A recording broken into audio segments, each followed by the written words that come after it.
Alors, bonjour tout le monde, bienvenue à Babylon Tom. Aujourd'hui, on va voir ce que le pape noir a dit un petit peu plus tôt au début de la crise sur la démocratie. Alors, je pense que c'est important qu'on soit conscient que ces gens-là ont un plan.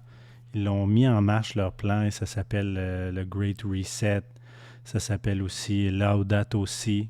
Ça s'appelle le World Economic Forum. Ça s'appelle l'électrification. Ça s'appelle plusieurs choses. Ça s'appelle Fratelli Tutti aussi, surtout. Alors, on va écouter ce que le pape noir a à dire, Arturo Sosa, sur la démocratie. Others, the light at the end of the tunnel is in sight as they gradually return to normality. It's a delicate phase that the Superior General of the Jesuits thinks shouldn't be one of reconstruction. Yo, por ejemplo, evitaría la palabra reconstrucción. I would avoid using the word reconstruction because what we don't want is to rebuild what was there before.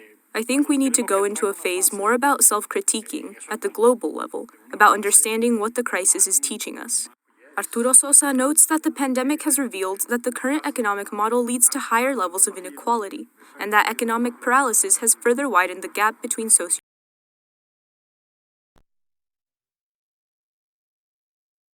Allô? Oui. Alors, je vais juste faire des petits commentaires sur ce qui a été dit. Alors, premièrement, il nous a dit qu'il ne voudrait pas reparler de reconstruction à cause qu'on ne veut pas ce qui était là avant. Alors, ce qui était là avant, c'était la liberté, hein, un système qu'il appelle démocratique, là, mais en réalité, c'était plus un système copié internationalement sur ce que les Américains ont fait avec le système républicain, c'est-à-dire que les lois étaient là et que les lois étaient les lois de la terre dans laquelle les Américains étaient. Et puis même ici au Québec, on a copié ça, même notre système électoral est complètement copié sur les États-Unis. Et à travers le monde, c'est ça aussi, c'est ce qui s'est fait. La liberté qui était dégagée de ce système-là, qui se dégageait, qui émanait de ce système-là, était tellement grande que tous les pays dans le monde voulaient l'émuler. Et ça a amené les grandes vagues d'immigration qu'on a connues.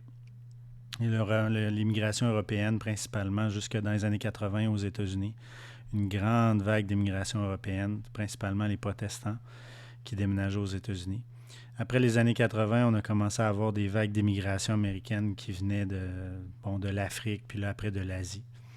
Puis, en fait, là, ce qu'il nous dit, c'est qu'on ne veut pas ce système-là. C'est sûr, parce que ce système-là est basé sur la liberté, sur le common law. Et c'est l'ennemi juré, vraiment, de l'Église catholique, parce que tout ce système-là a été construit connaissant le système qui était là avant leur système. Et ils voulaient bâtir ce qu'on appelle en anglais les checks and balances, c'est-à-dire des points de contrôle ou des points un système, ni plus ni moins, dans lequel s'auto-défendrait d'un système canonique dictatorial. Et c'est exactement le système qui était là avant. Et ensuite de ça, il nous parle de l'inégalité. Là. Donc, ça, c'est l'encyclique Fratelli Tutti dont il parle ici.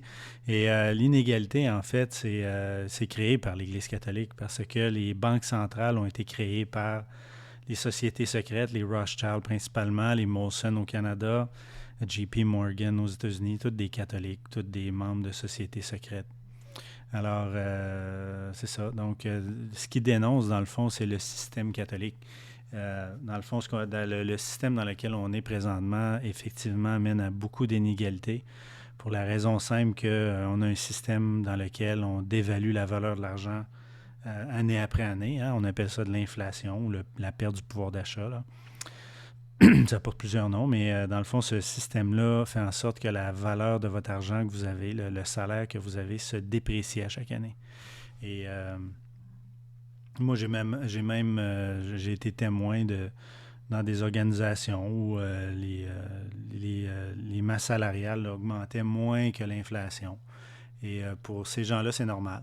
C'est normal. Donc, dans le fond, ce que l'organisation dit dans ce temps-là, puis je sais qu'il y a des organisations qui ne font pas d'argent, mais dans le fond, si tous les gens fonctionnaient comme ça, c'est le système qui ont complètement déraillé là, avec le système qu'on a présentement. Le système avant était nationalistique. Il n'y avait pas de syndicat. Donc, tout le monde travaillait selon la valeur qu'il ajoutait au travail qu'il avait. Le boss décidait, bien entendu, le salaire qu'il avait. Puis, il n'y avait pas d'inflation. Il n'y avait pas d'inflation. L'inflation dépendait de... Vous pouvez lire le livre de Milton Friedman là, sur l'histoire des monétaires des États-Unis des années 1860 aux années 1920. Je ne suis pas certain du titre, là. Mais c'est le livre qui a fait gagner un prix Nobel. Et puis c'est un livre, à mon avis, qui est très juste dans son explication. C'est-à-dire qu'il dit que la masse monétaire, à ce moment-là, était créée par l'or. Donc, plus on minait d'or, plus il y avait une masse monétaire. Puis s'il n'y avait pas d'or, mais il y avait des problèmes. Puis là, il dit qu'il y avait eu un processus qui avait aidé à raffiner l'or plus vite. Donc, ça avait causé une augmentation de la quantité d'or, une augmentation de l'inflation. Mais dans le fond, le système de l'or était juste parce que le travail était rémunéré et non pas des idées farfelues comme on a aujourd'hui avec la spéculation, là.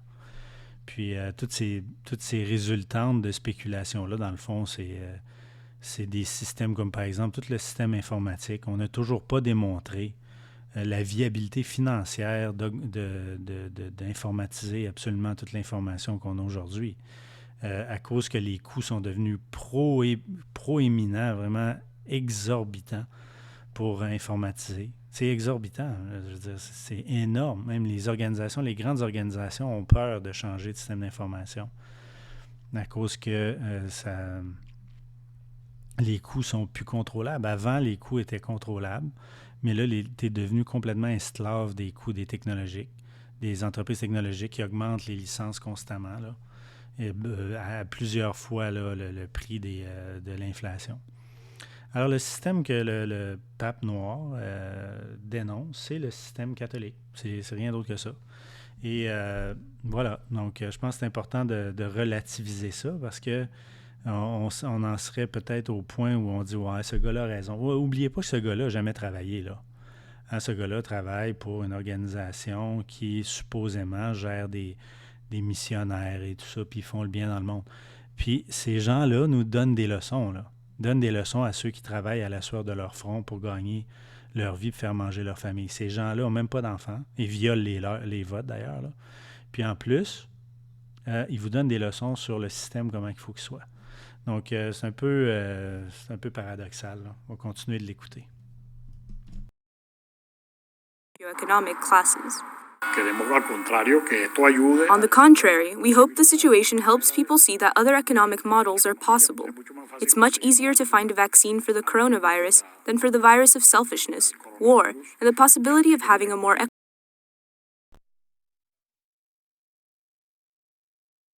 Encore une fois, ici, les donneurs de leçons, là. Donc, le virus de la selfishness, c'est l'égoïsme. Donc, pour lui, là, c'est ça. Donc, et le nouveau système dont il parle, c'est Fratelli Tutti. L'encyclique, le dernier encyclique du pape, là, c'est ni plus ni moins l'encyclique communiste du pape, là. Le communisme a été inventé par les jésuites dans les réductions en Amérique du Sud et dans la ville de Québec aussi. Les gens ne savent pas ça, mais le système qui prévalait avant 1773, le lac de Québec, si vous lisez l'histoire de ce qui se passait à ce moment-là, avec la compagnie des sans-associés, puis tout ça, là. Il y avait 200 personnes ici à Québec, puis ils n'étaient pas capables de faire augmenter la population. Il y avait des contraintes constantes sur le commerce ici. La France décidait qu'il fallait importer des chevaux, qu'on ne fallait pas les produire ici. Il y avait toutes plein de contraintes comme ça pour essayer de nous contrôler. C'est exactement ce qu'on appelle le système féodal. Donc, le roi décide ce qu'il faut faire, etc. Puis, quand le 1773 est arrivé, en fait, quand les Anglais ont pris le contrôle, la population a explosé ici à Québec là, à cause de la liberté, là. Puis graduellement, ça s'est... dans le fond, le roi qui était là à cette époque-là, je pense que c'était Georges III, a créé 1773 l'Acte de Québec dans lequel il légalisait le catholicisme, qui était illégal avant parce qu'il avait tué des dizaines de millions de personnes en Europe. Et il savait que les Jésuites étaient en charge de l'Inquisition. Et les Américains, à ce moment-là, ont fait la guerre au Québec. Ils ont envahi le Québec pendant moins d'1 an, sauf la citadelle de Québec. Et ça l'amenait après à la guerre de sécession américaine parce que les Américains ont réalisé que l'Église catholique contrôlait le roi d'Europe. Le roi pas d'Europe, mais le roi d'Angleterre, qui se disait protestant, mais qui donnait tellement de privilèges aux Jésuites que ces Américains-là se sont dit « c'est un Jésuite, conséquemment, on se sépare ». Et c'est ce qui est arrivé. Puis ça a été le préambule. Le système là, catholique OK? Le système économique catholique, c'est très similaire au communisme. Ben, c'est le communisme, c'est le communisme, c'est le féodalisme, c'est exactement ça. L'État dirige absolument tout. Il y a une cour. La cour est composée de commerçants et d'hommes politiques, principalement, et de clergés. Et ces gens-là décident comment vous allez vivre votre vie. C'est exactement ça qu'on a dans l'encyclique Laudato Si. Vous faites trop de pollution, il faut arrêter de faire de la pollution. Ils vous disent comment vivre votre vie. C'est exactement ça. On a le même scénario qui se répète. Alors, continuons d'entendre le pape noir Arturo Sosa. Equitable distribution of wealth than what we have now. The Superior General of the Jesuits says the challenge is for everyone, as even democracy could become a victim of the pandemic.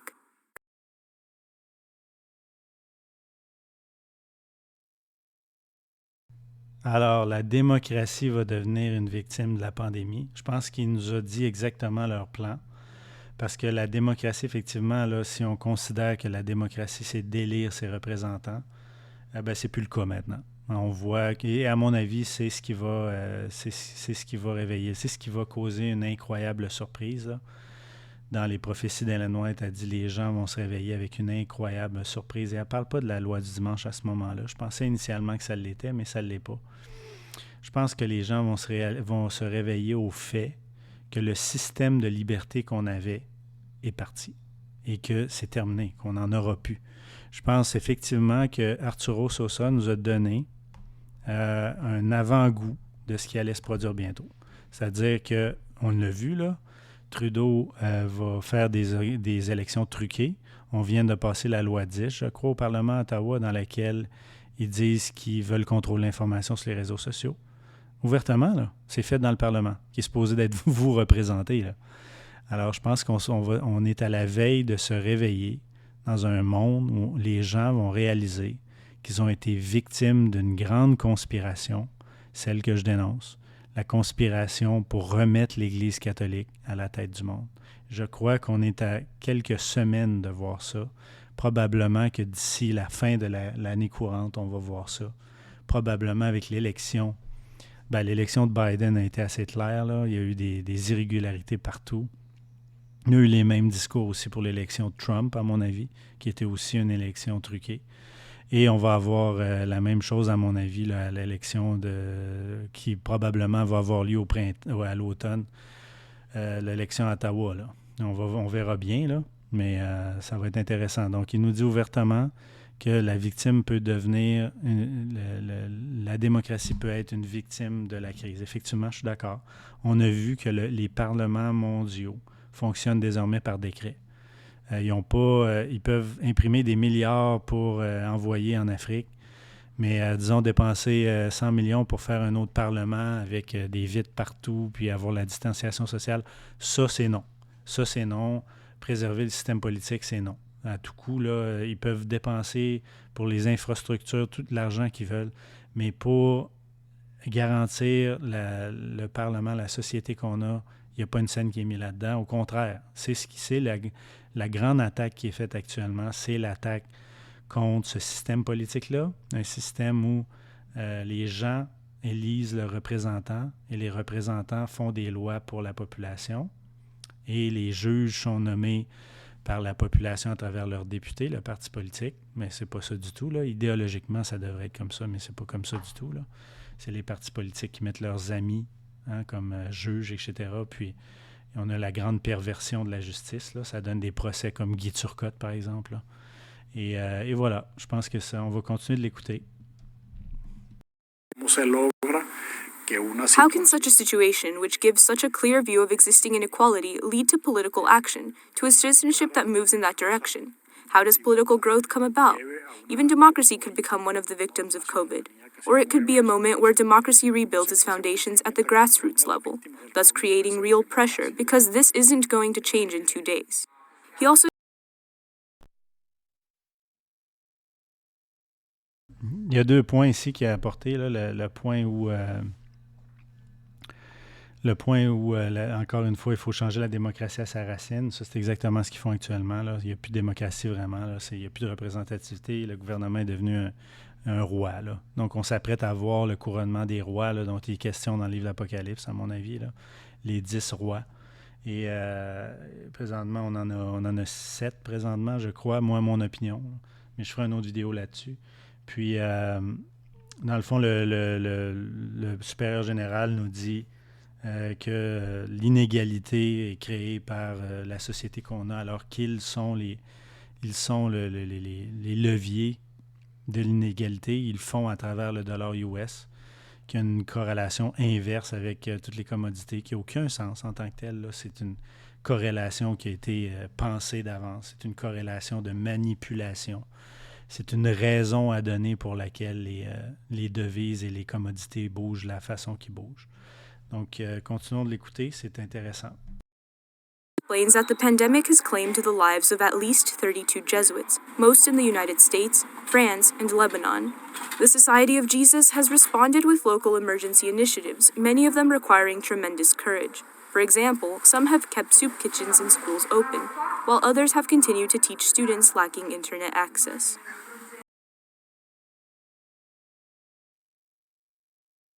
On va féliciter les jésuites pour leur soupe populaire. Hein, je veux dire, c'est des gens qui peuvent... Pour être un jésuite, il faut que tu fasses un serment d'allégeance, d'avoir une obéissance cadavre au peuple puis de tuer les protestants. Donc, mais on va les féliciter de faire des soupes populaires. Des gens qui n'ont jamais travaillé pour manger. Là. Donc, je pense que c'est intéressant de savoir ce que cet homme-là dit, parce qu'à mon avis, c'est l'homme le plus puissant au monde. C'est l'homme qui est en charge des sociétés secrètes à travers les jésuites et qui ont une foule de sociétés frontispices pour ne pas se faire prendre, comme la franc-maçonnerie, comme les chevaliers de Malte, les chevaliers de Colomb, les chevaliers de Jérusalem, les chevaliers... Il y en existe plein, même la Croix-Rouge et plein d'autres organisations comme celle-là. Les sociétés, des organisations de bienfaisance, ils en ont plein, là, des sociétés dans lesquelles ils bougent l'argent à travers les nations, à travers ces sociétés-là. Comme de la même façon qu'ils ont fait après la Deuxième Guerre mondiale. Ils ont transporté des criminels de guerre un peu partout dans le monde, aux États-Unis et en Amérique du Sud. Fait que voilà, je pense que ça va faire le tour celle-là. Sur ce, Dieu vous bénisse, à bientôt.